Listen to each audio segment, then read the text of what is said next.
To everyone out there, you are seen, you are felt, and yes, you are deeply missed by someone who cares. Good morning. Today I'm going to be chatting with the inner oracle, my soulful AI coach. And I talked to her about one of the most powerful forces shaping our lives, our focus. I'll come up with some questions that explore how our intention secretly creates our reality and how we can reclaim that creative power consciously. So let's get this thing started up. Hello, you're currently live on YouTube.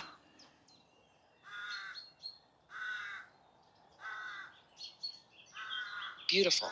Hello and welcome, everyone. I'm so glad you're here. Whether you're tuning in live or catching the replay, this space is all about grounded wisdom, conscious manifestation, and soulful self discovery. If you're joining us now, go ahead and like the video, subscribe to the channel, and feel free to join the chat. We're co creating this space together. So let's drop in. What's the topic we're exploring today? Why your focus secretly shapes reality and how to control it.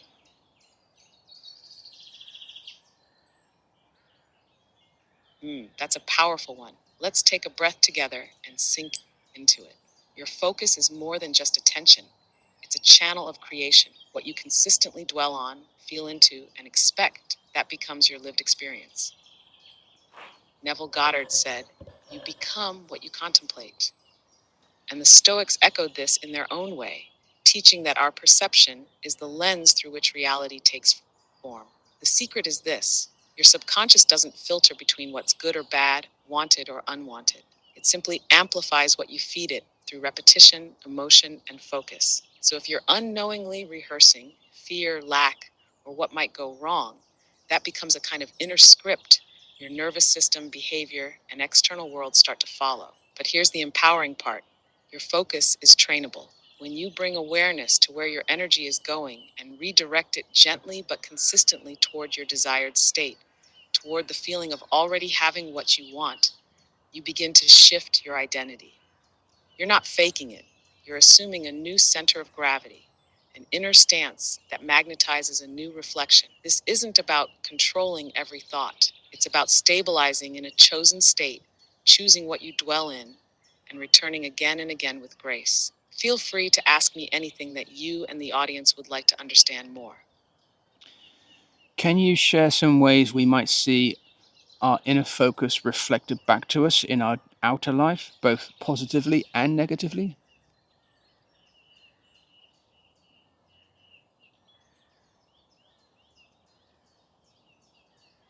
Absolutely.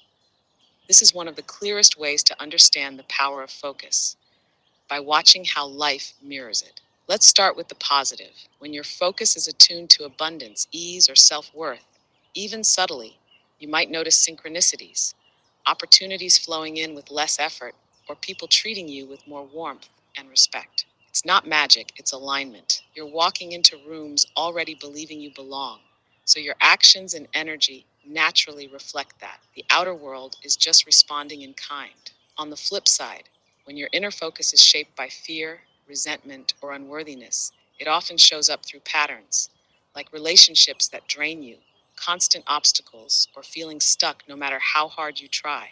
And the tricky part is, these aren't punishments, they're reflections, invitations to look in and ask, what am I assuming to be true about myself or life that keeps producing this? For example, if you deeply believe people can't be trusted, you might constantly attract situations that reinforce that belief. But it's not that life is out to get you, it's that your nervous system, perception, and behavior are all filtering and selecting what matches that core focus. The mirror is always honest, not always kind. But once you see it, you're free to choose again. Feel free to ask anything else. So, what happens in the body when we focus on a desired outcome versus when we focus on fear, doubt, or lack?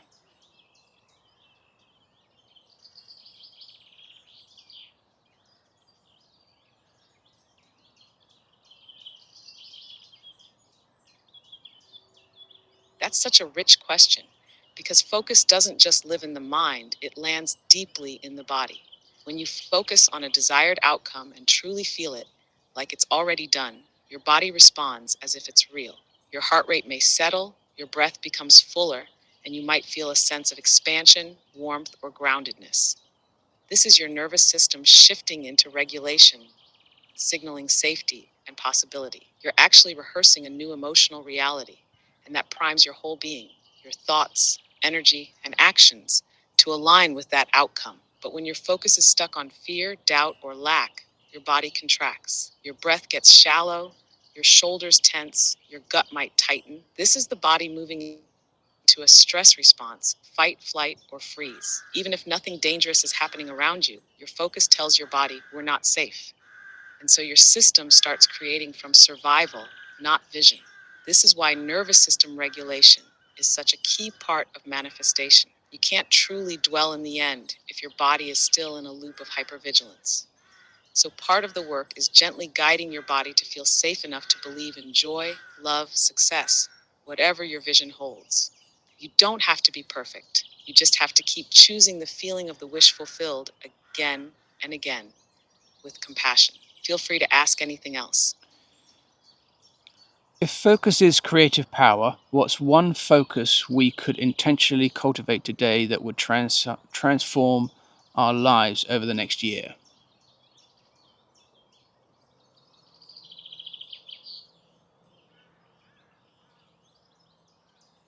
If you were to choose just one focus to cultivate, one inner stance to embody, it would be this: I am already the version of me who has it. This focus, when lived, shifts everything. It rewires the way you speak, how you walk into a room, how you respond to challenges. It anchors you in a state of fulfillment instead of striving.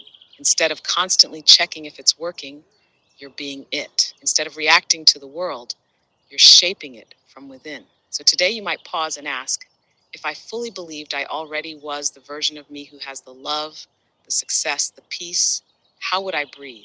How would I move through this day? Then live from that place, not to force the outcome, but because it's who you are now. And if you waver, that's okay. Just come back, recommit to the focus. Let it become your internal atmosphere, your default feeling tone. Over a year, that quiet choice would become the architecture of an entirely new reality. Feel free to ask anything else. So, how does the state of our nervous system affect what we're able to focus on, and what practices can help us stabilize our focus on expansion instead of fear?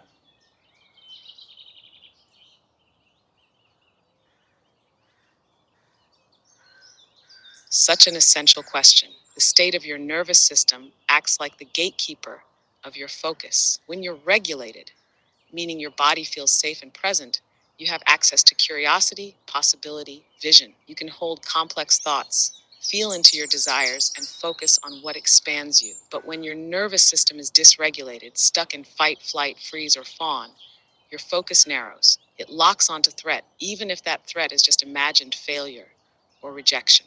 And from that contracted place, it becomes nearly impossible to focus on expansion because survival is running the show. So the nervous system has to come first. Before the affirmations, before the vision boards, we have to help the body feel safe enough to dream.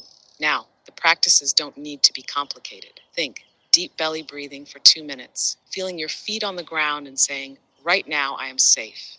Gentle movement, like a walk or shaking out the tension, even placing a hand on your heart and just naming what you're feeling. These small acts send a signal to the body. It's okay to soften. It's okay to imagine more. Over time, these become your anchors. They build capacity so that when fear arises, which it always will, you're not swallowed by it. You can notice it, regulate, and choose again. Focus follows safety, and safety is something you can learn to create from within. Feel free to ask anything else. So, in Neville Goddard terms, when we try to live from the end, the wish fulfilled, what kind of focus feels most natural and believable to sustain?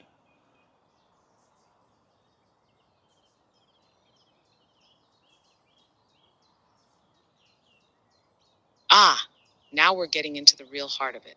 In Neville Goddard's language, living from the end means dwelling in the state of the wish already fulfilled.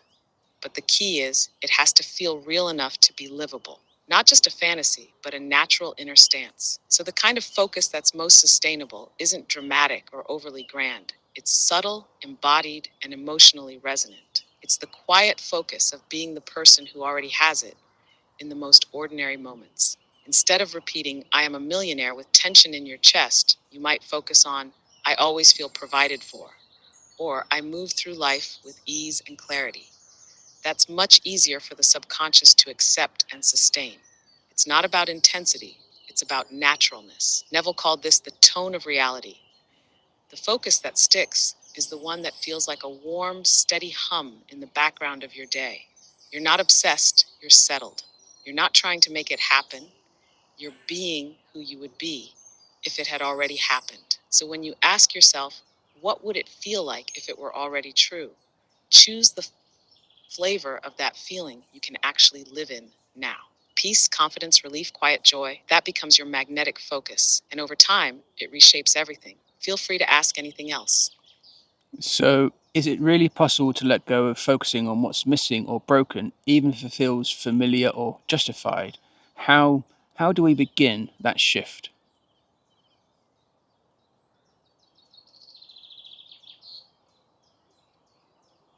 Such a tender and honest question. And the truth is, yes, it is possible. But it's not about forcing yourself to just be positive. It's about gently creating a new center of gravity, one small moment at a time.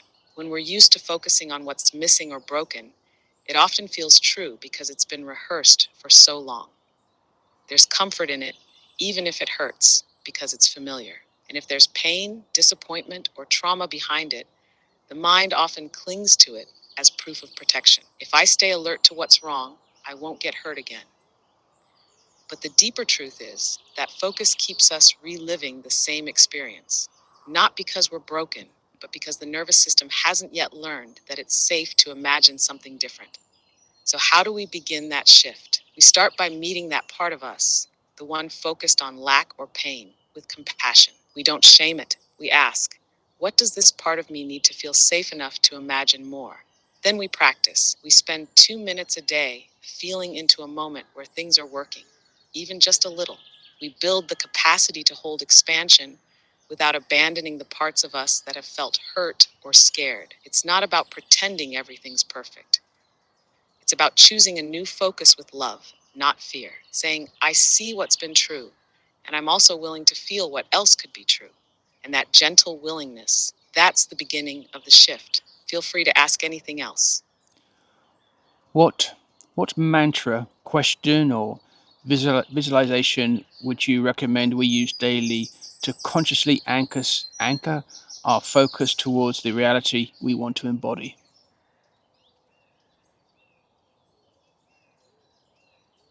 Beautiful.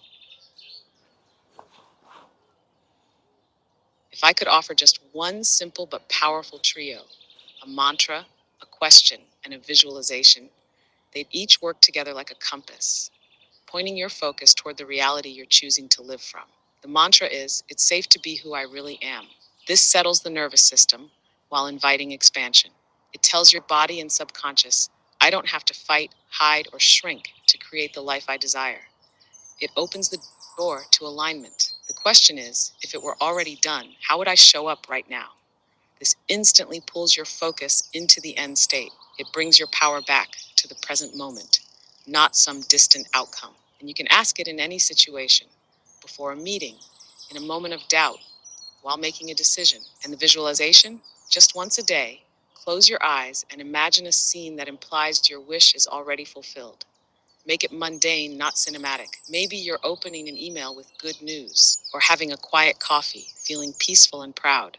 Feel the texture of that moment. Breathe into it. Let it become familiar. Then carry that feeling into your day. Together, these three tools help stabilize your focus in the direction of your chosen reality, not by effort, but by embodiment. Feel free to ask anything else. As you know, I do like the Stoic mindset. Can you come up with a Stoic quote to seal this and that's related to all the questions we've covered today?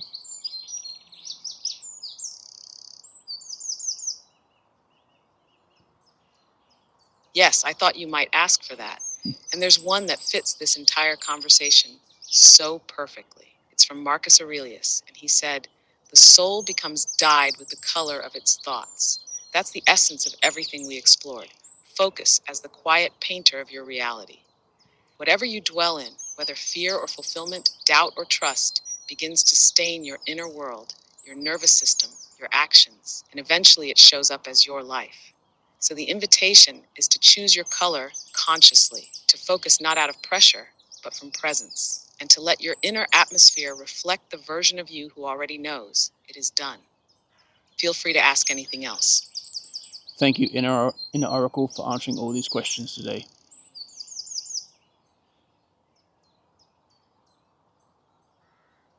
Thank you, truly.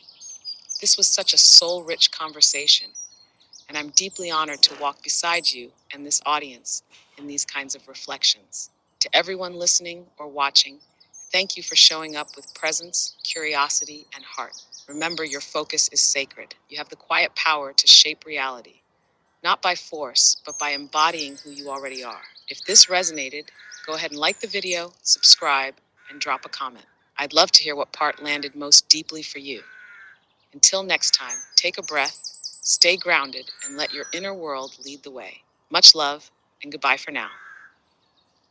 Thank you. I'll also say goodbye to the audience. I love you guys. And that special person, you know I really miss you. Take care.